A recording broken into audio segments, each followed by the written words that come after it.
السلام عليكم ورحمة الله. سمع الله. إن الحمد لله نحمده ونستعينه ونستغفره ونعوذ بالله تعالى من شرور أنفسنا ومن سيئات أعمالنا. من يهده الله فلا مضل له ومن يضلل فلا هادي له، وأشهد أن لا إله إلا الله وحده لا شريك له، وأشهد أن محمدا عبده ورسوله. اللهم صل على محمد وعلى آل محمد كما صليت على إبراهيم وعلى آل إبراهيم إنك حميد مجيد. اللهم بارك على محمد وعلى آل محمد كما باركت على إبراهيم وعلى آل إبراهيم إنك حميد مجيد. وبعد. So we're going to continue inshallah with the hadith. Tonight inshallah the 37th hadith. Before we start, there are two brief comments. First one, as usual, do not forget your brothers and sisters. They are suffering and things are getting harder and harder. If you even do not remember them in your dua, this is like, what is your excuse? If you don't even remember them in your dua, if you're not even making dua for them, what is your excuse? What is your apology for Allah subhanahu wa ta'ala? Okay? Of course, if you can do more than that, do more than that.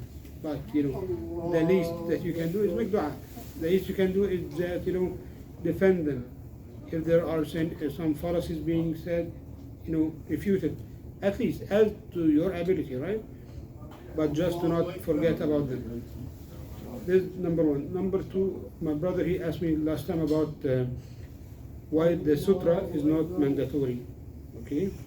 And then, subhanAllah, I forgot last time and then checked it back. So the usual, what the Prophet ﷺ used to do is usually he used to pray to a sutra. Even he would put this anaza, which is actually a short spear, would just put it on the ground and pray towards it. Okay? Where Bukhari rahimahullah reported on the authority of Ibn Abbas radiallahu anhu that he said that he went with the Prophet ﷺ and that the Prophet ﷺ was praying in Mina, not to a wall, like there was no sutra in front of him, and Ibn Abbas radiallahu anhu was coming on riding a donkey, a female donkey, and then he let the donkey go, and then he went and joined the lines, and the donkey even walked between those lines. So this is one of the hadith that says that sutra is not wajib. It's strongly recommended, it's sunnah, yes, but is it mandatory? Is it wajib to have sutra? No. Okay? Again, you are not allowed to cross in front of someone who is praying. As I mentioned last time, Abu Hurairah, when he said that, reported the hadith, it's better for you to wait 40 than to cross in front of the person who is praying. And then they asked him, 40 what? He said, I'm not going to tell you. Like, is it 40 years, 40 minutes, 40 hours, 40 centuries? He said, no. I remember 40, I heard from the Prophet ﷺ 40, and I cannot say something from myself. Okay, so this was the second comment. So the hadith for tonight, قال النبي صلى الله عليه وسلم من قتل دون ماله فهو شهيد ومن قتل دون دمه فهو شهيد ومن قتل دون دينه فهو شهيد ومن قتل دون عرضه فهو شهيد. رواه أحمد وأبو داود. The Prophet ﷺ said, he who dies while defending his property or his money is a martyr, and he who dies while defending for his own life or in defense for his own life is a martyr, and who dies in defense of his religion is a martyr, and he who dies in defense for his family, like his women, or honor, is a martyr. And this is reported by Imam Ahmad and Abu Dawud and others. And this hadith is reported on the authority of 16 of the companions. From them, Abu Hurairah, Abdullah ibn Umar, Abdullah ibn Abbas, Jabir ibn Abdullah, Ali ibn Abi Talib, Sa'd ibn Abi Waqqas, Sa'id ibn Zayd, radiallahu anhum jami'an. Sa'id ibn Zayd ibn Amr ibn Nufayl al-Qurashi al-Adawi, Abu al-A'war, his kunya is Abu al-A'war, radiallahu anhu, who is one of the 10 promised Jannah, one of the 10 mubashirina bil Jannah. He's the cousin of Umar ibn al-Khattab radiallahu anhu, and he is his brother-in-law. His wife, Fatima, is Fatima bint al-Khattab. He is the sister of Umar ibn al-Khattab. And Fatima was the first one of the 3 to embrace Islam. So Fatima became a Muslim first, then Sa'id became a Muslim after her, and she was the reason for him to become a Muslim. And both of them embraced Islam before Umar radiallahu anhu.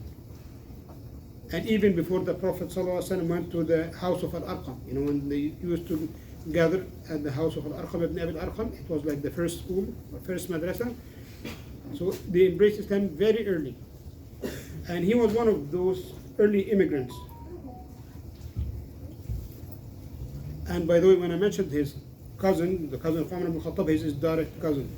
Like his Sa'id ibn Zayd ibn Amr ibn Nufayl, and Umar ibn Khattab ibn Amr ibn Nufayl. We said that he was one of the early immigrants, and he attended all the battles. Badr, Yarmouk, all the battles after Badr, also attended Yarmouk and the siege of Damascus. And when Damascus, when Damascus was conquered, Abu Ubaidah ibn al-Jarrah radiallahu anhu made him the governor of Damascus, so the first Muslim governor for Damascus, Sa'id ibn Zayd radiallahu anhu. He died on 50 after Hijrah in Al-Aqiq, close to Medina, and he was 70 something years old at the time, and he was buried in Medina. He was moved to Medina, was buried there, and reported 48 hadith. This is about Sa'id. His father, Zayd ibn Amr ibn Nufayl, was still before Islam, and he abandoned worshipping idols before Islam. And he actually traveled to Levant, like he went to Sham, met the Jews, met the Christians, and he didn't like the religion. He didn't accept and didn't like it. So he said, "Oh Allah, I am on the religion of Ibrahim." Like he knew that the religion of Ibrahim is the truth, but he didn't know the details, right? He couldn't find the details. He couldn't find the teachings in a proper way. And he didn't meet anyone who actually knew the details of the religion of Ibrahim alayhi salam. He met the Prophet sallallahu alayhi wasallam, but he died before Islam. Like he died before the Prophet sallallahu alayhi wasallam became a prophet, right?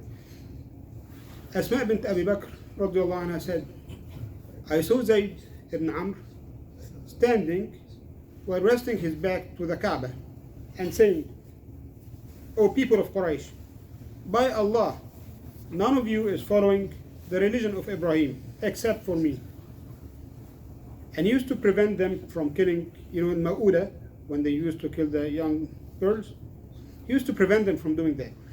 He would find a man or a father who's going to kill his young daughter, who would go to him and tell him, 'Do not kill her, I will raise her and I will sponsor her.' When she's old enough, he would go back to the father. 'Now your daughter is old, she grew up. Do you want her back, or shall I continue sponsoring her?' Asma radiallahu anha aydan said that he used to say, 'Oh Allah, if I knew the way, or the best way for worshipping you, or the way that you would love for worship, the way you love most for worship, I would do it. But I do not know.' Then he would prostrate on his palm, like he would make sujood on his hand. As mentioned, he died before Islam, and the Prophet ﷺ said that he would be resurrected as a nation alone, like he alone is a nation. Right? This is about the companion. Okay, martyrs and martyrdom. So initially the martyr is the person who gets killed in the battle, against disbelievers, while being patient, hopeful for his reward, and advancing. He's not fleeing the battle, he's not escaping. And this is the martyr in the life and the hereafter. Okay? Allah subhanahu wa ta'ala didn't limit martyrs in this nation to this. Allah subhanahu wa ta'ala gave us, out of His mercy, gave a lot of people this rank of martyrdom in the hereafter. We even, like in this life, we don't say that they are martyrs. We still wash them, we still pray janazah for them, but they are actually martyrs on the day of judgment.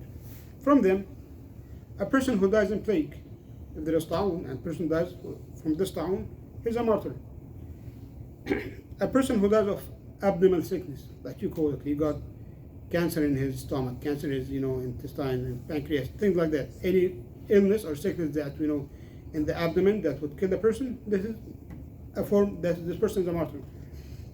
A person who drowns, like Like imagine a person who drowns, this is also a martyr. A person who even suffocates with his own, like who's eating or drinking, and then he suffocates from his drink or food or even his own saliva, this is also a martyr. A person who is burned to death, like he died in fire. A person who dies in a house collapse, like there was a house collapsing on him or a wall just fell on him. A person dying by tuberculosis. A person who dies while patient during a plague. There is like this plague, breakout of the plague. And the Prophet ﷺ told us, if there is a plague, do not leave the city and do not enter it. Now the plague happened and this person was living in this city and he followed what the Prophet ﷺ said and he stayed there. Even if he dies without being infected. Now he gets this rank. A person who falls from a mountain. A person who died in the path of Allah, like dying while going for Hajj or for seeking knowledge. A person who truly asks Allah subhanahu wa ta'ala to take him as a martyr he'll get this rank even if he dies on his own bed. Person who dies while he's a murabit, while he's stationed somewhere, there's also a shahada. A person, they mentioned the person who is crazy, is actually enough, he suffered a lot in this life, right? A woman dying while giving birth or after giving birth, there's also a form of shahada or martyr. Dying out of a snake sting, okay? A person who is killed in defense for his money, family, religion, himself. A person who was killed by a beast, like a lion or a tiger or an alligator, or things like that, or a shark maybe, those things. A person who falls from his ride, like he was riding whatever, like a motorcycle maybe, like before it was a horse or a camel or whatever, and falls and dies. This is also a martyr, okay? And this is subhanAllah from Allah's mercy. Okay, Allah subhanahu wa ta'ala wanted to give us more rewards and gave us those chances. Okay? Did you say that the person that's uninfected in the city of a plague, he dies from a different thing, like let's say natural causes? Yeah. He's a shahid? Yeah, because he stayed patient. Like imagine this, he's seeing people falling around him, he's seeing people, suffering, and he followed what the Prophet ﷺ told him and stayed in this place, right? He might not get infected, or he might there's a good chance that he would get infected, right? Especially with the plague, transfers or moves easily between people, right? So he kept patient and he followed what the Prophet ﷺ said, and he knew that what Allah subhanahu wa ta'ala decreed upon him would happen, no matter what. With this intention, he stayed and he followed those teachings from the Prophet ﷺ, he would get this rank. So the hadith is he who stays patient in the time of a plague, not he who dies of the plague. Yeah. Does the riding one include car crashes? Wish for Allah's mercy and Allah's grace. Okay, so this hadith that we mentioned encourages Muslim to defend himself, his woman, and his property, right? In another hadith reported by Imam Muslim, the Prophet ﷺ was asked, this person wants to take my money. What do you say about that? Or what do you say about that? The Prophet ﷺ said, do not give him your money. Okay? And scholars have two interpretations about this. The first one, that you are not allowed to give him your money. You need to defend yourself and not give him your money.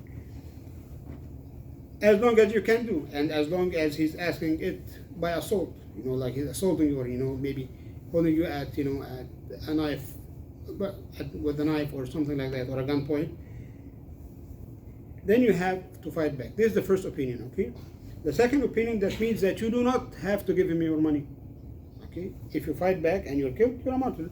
So you do not have you don't have to fight back. Anyways, on both interpretations, you're allowed to fight back for your money. And if you die, you're a martyr. Okay? Some scholars, like Malikis, excluded trivial or simple things, like he said, if you want to take your jacket, for example, or something like a few bucks or something like that, they said this is excluded, just it's not worth it. However, the majority told no, this is also included. Do not give it. Like do not permit this. You do not open this door. Do not open for people that they are actually can stop you and and rob you. No, okay. Why? And those who said you're not allowed to give him anything, even the least amount of money. Why? Because those who said you do not have to fight back, why did they say that? Say this is your money. You can give it to anyone. If you're not defending, you're just giving him permission to take it, right? And those who said no, you have to follow. They said like, well, we need to stop this from the beginning, right? This is for the money. So what about the blood? Someone wants to kill you, okay? Hanafis and Malikis consider fighting back mandatory. Whether it is assailant, the one who's attacking you, whether he's a Muslim, and a Muslim, child, adult, sane, insane, animal, you have to defend yourself. Okay? Why? Because you are not allowed to kill yourself. And not defending yourself, you're allowing him to kill you. Right? You're not allowed to make someone kill you. So this is why I said you have to defend yourself. Shafi'i agrees to that. If the assailant is a disbeliever or an animal or a Muslim who deserves a capital punishment, like one who is actually a thug or someone who is apostate or something with like a zani muhsan, an adulterer who was previously married or something like that. Those people actually deserve to get killed. Okay, so you can't fight back against them. They said also if the person is actually a good standing person, which is hypothetical, but if he's not due for capital punishment, then you are permitted to defend yourself. You don't have to. Okay, and they excluded some cases. Said you have to fight back if by losing you something there is serious damage to the community, right? Or if the attack was on, like someone wanted just to break your arm or cut your arm or cut your leg or something like that, then you have to defend yourself. Why? They said you don't have to, because if he kills you, you're being a martyr. But if you cut your arm or chops it off, you just lost your arm. You're not a martyr, right? So he said in this case you have to fight back. Hanbali, yeah. There's a hadith that the killer and the one who got killed, both of them in hellfire. Yeah. This is when they're fighting for dunya. Then now someone is attacking you. Like when the continuation of the first hadith, we said that the Prophet ﷺ said, do not give him your money. So the person asked him again, what if he kills me? He said, you are in Jannah. What if I kill him? Then he's in Nar. He's in hellfire, right?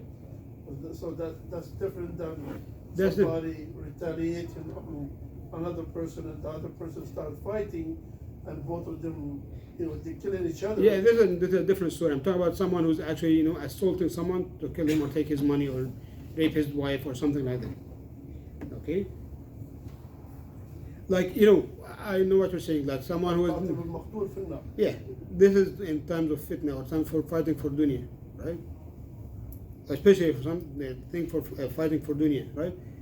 But again, if someone wants to kill you, you don't give him permission. You don't tell him, okay, you go ahead, kill me. No, you don't just stop without defending yourself, right? Hanbali said it's mandatory to defend yourself, like the majority, except it is a time of fitna. There is something happening, and then nobody knows what's happening. Nobody's who's killing who for what, Things like this happen at some time. They said, if this is the case, you don't have to fight back, because you don't know what's happening, right? Again, this is their opinion. So this is about your own blood. So what about others? Okay?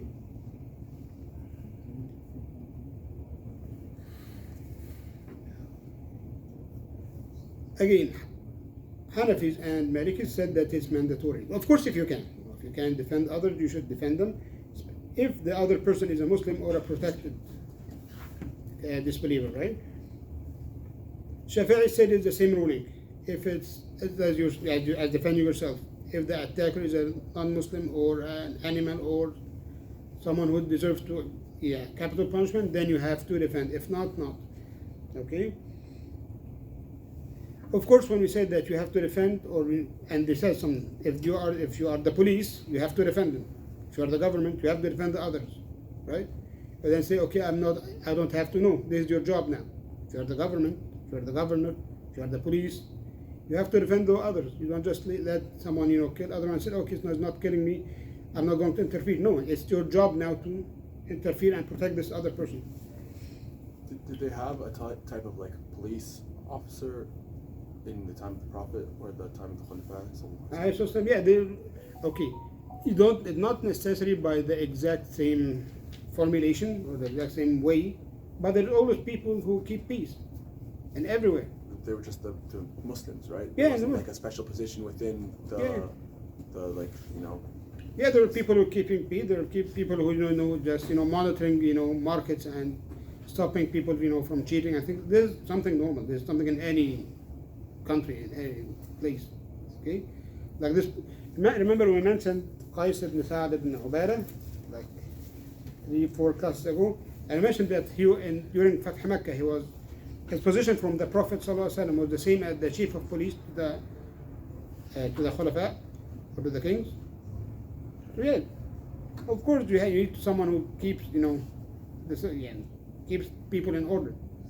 Like people will not stop attacking each other, assaulting each other, and doing injustice to each other, right? This is why Uthman radiallahu anhu said, إن الله يزع بالسلطان ما لا يزع بالقرآن. Allah subhanahu wa ta'ala would prevent and put to check who those don't obey Quran by those who are in power, right? Again, so about defending others, you can expect what Hanbali said. They said the same. It's mandatory unless it's a time of fitna. As long as you think that both the person you are defending and yourself will survive, and we will get from this. You'll get out of this. Okay. What about defending your family, like wife, daughter, sister, etc., something like that? Scholars agree that this is mandatory.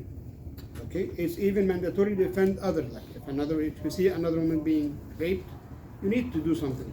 You just don't watch it. Okay. Shafi'i said that it's mandatory as long as you're not afraid for your life or to get seriously harmed, like getting stabbed or something like that. And it's mandatory. There is a difference between this thing, between like your family and your women, and the money. We said that when it came to money, we said some scholars like Shafi'i said, it's okay, you can give it and get out of the situation totally. It's not the case when it comes to women. Why? Because your dignity. Yeah, you are allowed to donate your money, allowed to give away your money. You're not allowed to give away your dignity and your women, right? Yeah. Yes. Is it halal to sacrifice yourself protecting someone? Like if there's a good chance you won't make it out. Is it then haram to engage? No, it's not haram. But again, that's okay. It's not haram, but what the Shafi'i said that you don't have to do it at that time. Okay. Is it not like comparable to killing yourself if you know you're gonna die? No. Killing yourself, you're stabbing yourself. You're taking poison. You're hanging yourself. There's no benefit. Yeah, no, you're just doing it. You are doing the action. If you're defending someone else and the other guy is attacking you, you're not doing the action. He's doing it. He should stop. Okay? For a woman who's being attacked, someone is trying to, rape her, or even, do like the introductions of an intercourse or something like that for her, she must defend herself to her ability. She's not allowed to give herself to him. Okay? And if not defending, she's actually permitting him to do whatever he wants. Okay? Anyways, something very important now. We said that we need to push those back. In Arabic it's called daf'u as-sa'il. Okay, pushing backwards, assaulting you, attacking you. And this must be done with the least amount of force possible. Okay? You are allowed in the least amount of force. Even in the law, they say, like, they sometimes they evaluate this. They said that this person was attacked and then he fought back. Did he use the reasonable force or not? Right? If you exceeded the reasonable force, you are convicted, right? Yeah, I'm talking about even the law, right? Anyways, so you need to do this by the least amount of force needed. So if this person be stopped by, like staring at him and, talking back in a strict way to him, this will stop him or make him, pull back, then this is enough. You are not allowed more. If it's done by shouting at him, then you shout at him. If you can achieve this by, by screaming and gathering people, then you have to do this. You're not allowed the next step. Even if you can stop him only by hitting him, by kicking him or punching him or wrestling him or something like that, you're not allowed to use a weapon. You're not allowed to use a stick. You're not allowed to a baton. You're not allowed to do something like that. Right? What did you get? Why you're not allowed to use a stick? If you can stop him by hands only, Oh, you're not allowed to use the next step. Oh. So basically, it's escalating. Yeah, right. What you are permitted the least amount of force. I think if shouting and screaming would stop him, then shouting and screaming, you're not allowed to hit him back, right? Like even if you hit him and you stopped him, you're not allowed to complete, right? But he deserved it. He deserves something, but you're not allowed to complete, right? You're given permission to defend yourself, not to assault him, right? SubhanAllah, even this is when people are cursing each other. Like if someone starts, said a bad word to the first person, then the second person responded. The Prophet ﷺ, when he said, "Al-mustabban ala ma qala ma lam yata'adda al-akhar," like if someone started like saying bad words to each other, the sin is on the first person, right? The other person just returning what he's giving back what he took, right, or what was sent to him, right? Unless the second person exceeds. As more. Yeah. Okay. If he exceeds, now it's the sin on him. Similarly here, you need to stop him. The target is to stop him. Stop the person who's attacking. You're not allowed more. Okay. Like if you, for example, let's say get in a very heated situation and you can't stop him. Okay, you can either break one of his arms or just choke him to death. You're not allowed to choke him to death. You must use the least amount of force. Okay. So the rule is that you're allowed to use the minimum amount of force required to stop him from attacking you. This is the permitted. Why? This is a necessity. Originally, you're not allowed to assault anyone, right? This is the original ruling. You're not allowed to assault anyone. But since it started, it became a necessity to defend yourself. And we mentioned that the necessities are limited to what is considered. Necessities are only limited to what is actually needed. الضرورات تقدر بقدرها, right? And anything more than this necessary becomes an oppression. Okay. They said some examples, some exceptions. Okay. Now imagine this person can be stopped by a stick, but you don't have a stick. You have a gun. Okay, you have a sword, right? So stop. Okay, hold on. Just give me time out. I'm going to go grab a stick and come back. No, this falls already, right? Then you can take the next step. Okay. And sometimes things get really ugly, and like there is no way to think and take a decision or do something. Then you just defend yourself and push him back, however you can. Okay. So what about escaping? Like if you found someone who's going to attack you, just run away. You found a building, apartment building, so you just got in and locked it from inside. You found a crowd, so you ran to this crowd. Something like that, right? Or you can even just outrun him, like you're very fast in running and just and run. They will call you a coward. He called me a coward. Okay. Called me. Remember when we told that when Hassan radiallahu anhu gave up the Khilafah, and they told him that you shamed us. He told them, al-ar khayru min al-nar, right? If it gets to ar or not, like ar or shame or hellfire, no, shame is good, right? So if this is the case and you can escape. Why? This is using the least amount of force. That's how. Right? Okay. I think that's it for tonight. Yeah. What if they could potentially do a lot of harm? Like, let's say they have a gun, right? But they didn't shoot you yet, and you could realistically beat the other person in a fight. Mm-hmm. Let's say you throw a rock at their head. Would that be doing too much? No. Again. So there's the case. If you know, or that's most probable that he's going to kill you, then stop him however you can. Like if they're like skinny, short, but they have a gun, Yeah. and you could like punch them, knock them out, Yeah. but they have a gun. Punch him and knock them out. Then take the gun.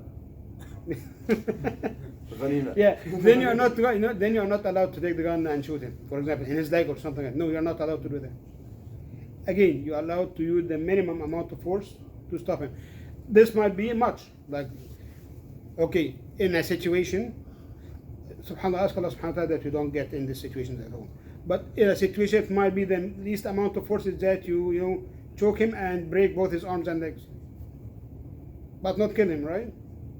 This might be the minimum amount of force needed to stop him. What's the ruling on taking the item that like say you knock him out, but he has a gun? Yeah. You, Yeah, you took don't- it, you threw don't just it get- away, You yeah. don't just get him like you wait until he comes back and then uses the gun. Yeah, of course, yeah, just take it and throw it, yeah, or something like that.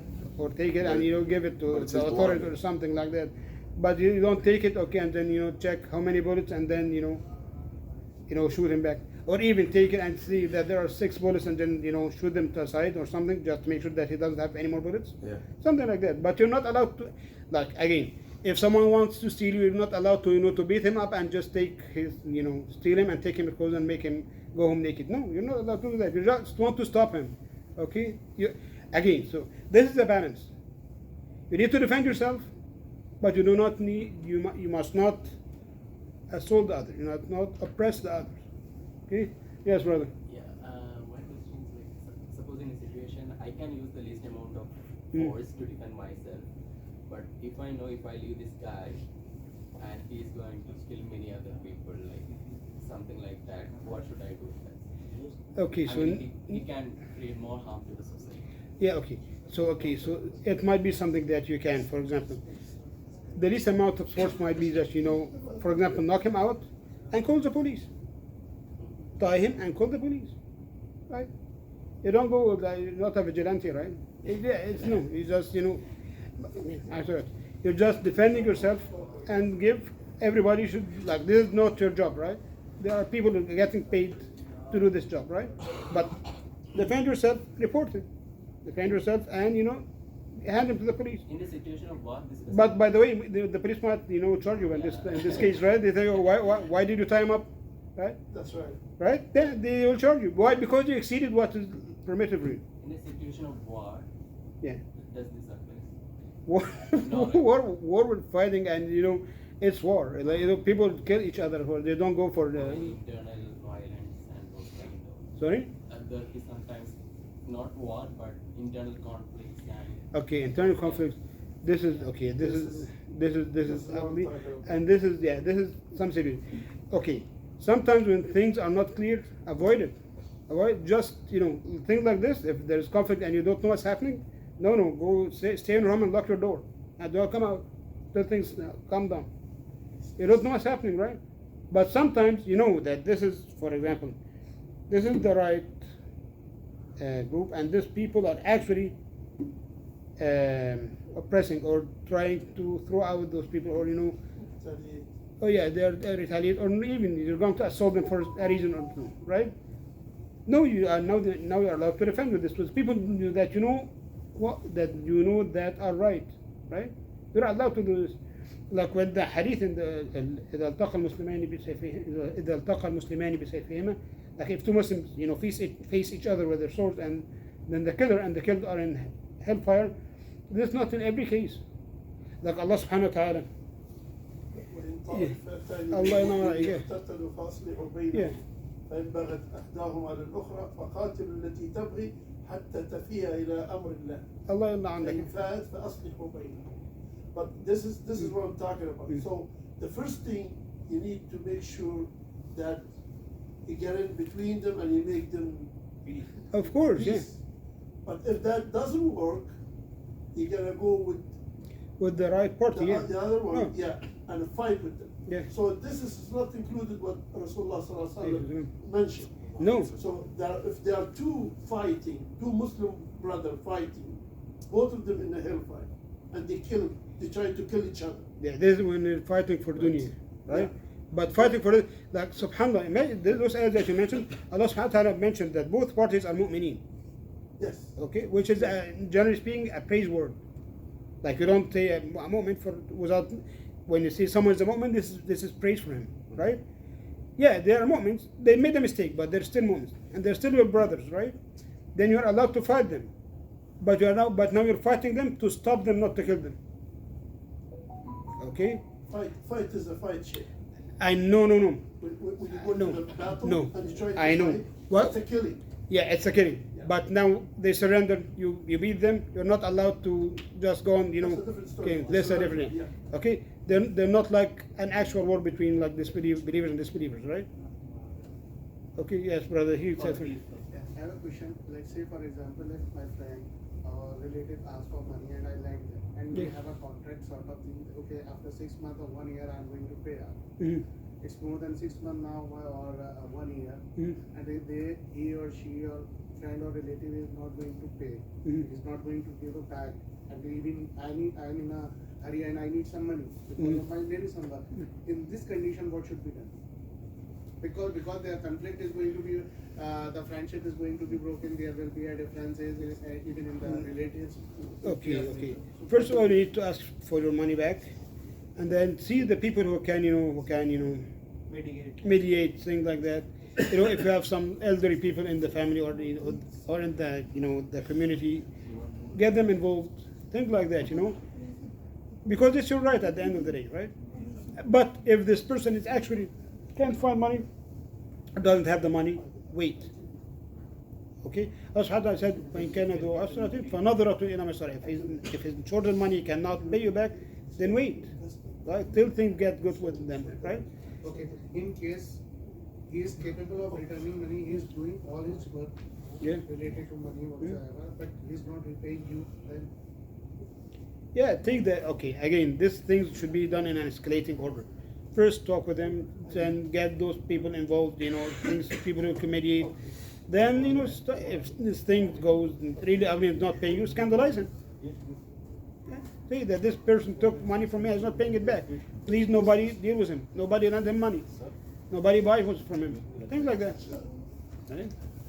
I'm confused on you said that's if they're fighting for dunya. Yeah. But if someone's trying to steal my jacket, that's a dunya thing. And you're So- defending yourself. Yeah. You're not fighting who's going to take this lot. You're not fighting who's going to take this mine. You're not fighting who's going to take this oil field. Okay. Things like that. Okay, so if it's something that's unclaimed, basically, neither of them own it, and they're competing for Or it, then yeah, this might be an example, right? Who's going to fight? No, I want to rule. No, you want to rule. I want to be the leader. You want to be the leader. Things like that, right? Yeah, bro. Yeah. So if both the Muslims think that they are right, for example, Battle of Camel, Yeah. both the parties thought that they were right. Yes. So in that case, what happened? Like most of the Sahaba killed in that in both. Okay. So Sahaba were actually three groups. Yeah. Group was Ali, radiallahu anhu. Group was Muawiyah, or Aisha radiallahu anha, and Zubair, and so on. And group who actually said no, we're not involved in this, right? Totally, we're not involved in this. Okay. Obviously, those who were with Zubair and Aisha and Talha, and those who were with Muawiyah, thought that they were right in a way. Okay. They had this, they had this belief that they were doing the right thing. Okay. Were they doing the right thing or not? That's another story, right? Okay. Like we know that Ali radiallahu anhu was right. The Prophet ﷺ told about Ammar that he would be killed by the oppressing party, and he was in the army of Ali radiallahu anhu, right? But again, so subhanAllah, the ayahs that Sheikh Nasr mentioned now in Surah Al-Ahzab, those actually address this situation. Like subhanAllah, this is a case that was, revelated to the Prophet ﷺ, but didn't happen in his time. It happened during the time of Sahaba radiallahu anhu. Okay? And things like this, you cannot say that both parties are not in this situation. No. What we could say is that a party was right and a party was wrong, but they are excused. Why? Because they did this by mistake. They didn't do it intentionally, right? It's not by intention. But they did it intentionally. Like No, they did it they in. wanted the kafar of- No, they did an intention. Yeah, they fought. They had the intention to fight. They had the intention to do so and so, but they didn't do it with the intention that no, I was just wanted for dunya or something Yeah, like that. Yeah, right. we wanted that they saw this. So basically, the main dispute was that after Uthman radiallahu anhu was killed, Ali radiallahu anhu became the Khalifa, right? Yeah. And then most or the majority of the Muslims followed him. People in Shams were actually close relatives to Uthman radiallahu anhu. Or Muawiyah radiallahu anhu is from the family, right? So I told them, okay, we need to retaliate for Uthman. He told them, I cannot do it now. I need to make things, settle down, arrange my, my affairs, and then start cracking down on those people. So if you cannot do it, then you are not. Then he told me, if you cannot do it, then you are not filling your position. You're not actually stable in your position. So you're not a Khalifa.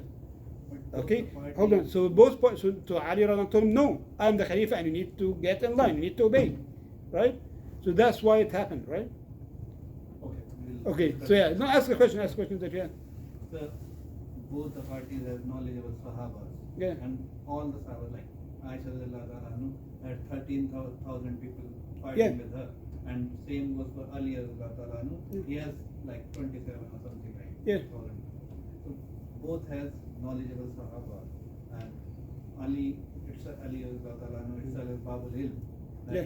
he is the door of it. Mm. So both of them can fix that thing on a table sitting and discussing. Yeah. But they went to fight. No. Okay, so this was tried. Like they had this, Meeting. they had a lot of meetings. They tried to fix it. Of course, there are always some kind of like hidden hands or third parties that will just start the fires. And this time, that's what like the people who are just that the third parties that will make things worse and actually wanted to escalate. Yeah. But between the Sahaba, they knew that they should sit down and talk and you can resolve it. But again, when there is a problem like this, sometimes you go to a war but that you don't want to get into, right? Yeah. But things are getting out of hand. Sometimes things get out of hand. And that's why Ahl Sunnah said we do not blame, we stop, we do not talk about what happened. We know that they're all noble Sahabas. Yeah. We always say radiallahu anhum, and we accept the right that they came with, and we just stop this. This is something not of our concern, right? And also, Sheikh, we cannot just decide this group, this person is going to be in Jahannam. No. We cannot No. do that. Few Because people. This is between them and Allah Azza wa Jalla. Few people, like the person who killed the Zubayr, the Prophet ﷺ said that بشر قاتل ابن صفية بالنار, right? Or the قاتل ابن صفية في النار. And this is strange. The person who narrated this or reported this hadith is Abdullah ibn Amr. Is Amr ibn al-As. Amr ibn al-As was in the army of Muawiyah. Okay, so the Zubayr was in the opposing army. And this the person who killed him, he told him that I killed the Zubayr. He told him, okay, you're going to fire. You're going to the hellfire. I heard the Prophet ﷺ say that whoever kills Zubayr is going to the hellfire. Yeah. Okay? Yes, I. You know the Quran verse, I'm going to say in English, inshallah.